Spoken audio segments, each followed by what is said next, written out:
ನಾಯಕರ ನಡುವೆ ವಾರ್ ನಡೀತಾ ಇದ್ರೆ ಇತ್ತ ರಾಜ್ಯಾಧ್ಯಕ್ಷರು ಹೈಕಮಾಂಡ್ ಭೇಟಿಯನ್ನ ಮಾಡಿದ್ದಾರೆ. ರಾಜ್ಯ ರಾಜಕೀಯದಲ್ಲಿ ಬಹಳಷ್ಟು ಸಂಚಲನಕ್ಕೆ ಕಾರಣ ಆಗ್ತಾ ಇದೆ. ಹೈಕಮಾಂಡ್ ಭೇಟಿ ಮಾಡಿರೋ ವಿಚಾರ, ಅಮಿತ್ ಶಾ ಅವರನ್ನ BY ವಿಜಯೇಂದ್ರ ಭೇಟಿ ಮಾಡಿದ್ದಾರೆ.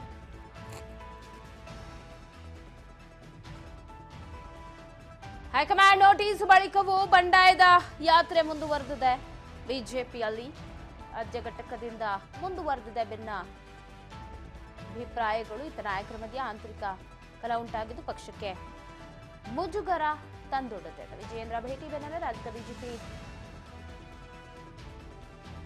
ಒಂದು ನಿಯೋಗ ಬಹಳಷ್ಟು ಬಾರಿ ಹೈಕಮಾಂಡ್ನ ಭೇಟಿ ಮಾಡಬೇಕು ಅಂತ ನೋಡಿ ಈ ವಿಚಾರವನ್ನ ಮುಟ್ಟಿಸಿದ್ರು ಕೂಡ, ಮಾತುಕತೆಯನ್ನು ನಡೆಸಿದ್ರು.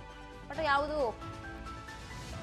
ಸರಿ ಹೋಗಿಲ್ಲ. ಈಗ ಮತ್ತೊಮ್ಮೆ ಅಮಿತ್ ಶಾ ಅವ್ರನ್ನ ಭೇಟಿಯಾಗಿದ್ದಾರೆ BY ವಿಜಯೇಂದ್ರ. ಹೈಕಮಾಂಡ್ ನೋಟಿಸ್ ಬಳಿಕನೂ ಕೂಡ ಬಂಡಾಯದ ಯಾತ್ರೆ ಮುಂದುವರಿತಾ ಇದೆ. ಇದರಿಂದ ಸ್ವಪಕ್ಷದಲ್ಲೇ ಒಂದು ಕಡೆ ಇಕ್ಕಟ್ಟಿಗೆ ಸಿಲುಕು ಹಾಕೊಳ್ಳೋ ಆಗುತ್ತೆ, ನಮಗೆ ಮುಜುಗರ ಆಗುತ್ತೆ ಅಂತ ಹೇಳಿ ಈ ಬಣ ಬಡಿದಾಟದ ವಿಚಾರದಲ್ಲಿ ಮಾತನಾಡಿರುವುದು. ಆ ಬೆನ್ನಲ್ಲೇ JP ನಡ್ಡಾ ರಾಜ್ಯಕ್ಕೆ ಎಂಟ್ರಿ ಕೊಟ್ಟಿದ್ದಾರೆ.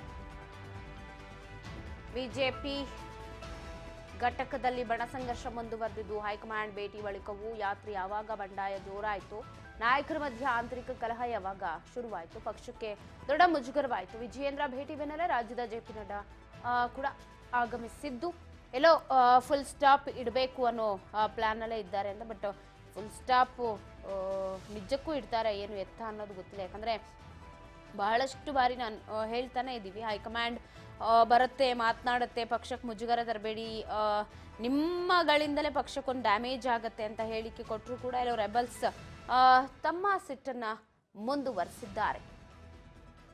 ಸೊ ಈಗಾಗಲೇ BY ವಿಜಯೇಂದ್ರ ಅವರು ಅಮಿತ್ ಶಾ ಭೇಟಿ ಮಾಡಿದ ಬಳಿಕ ಈಗ ನಡ್ಡಾ ರಾಜ್ಯಕ್ಕೆ ಆಗಮಿಸಿದ್ದಾರೆ.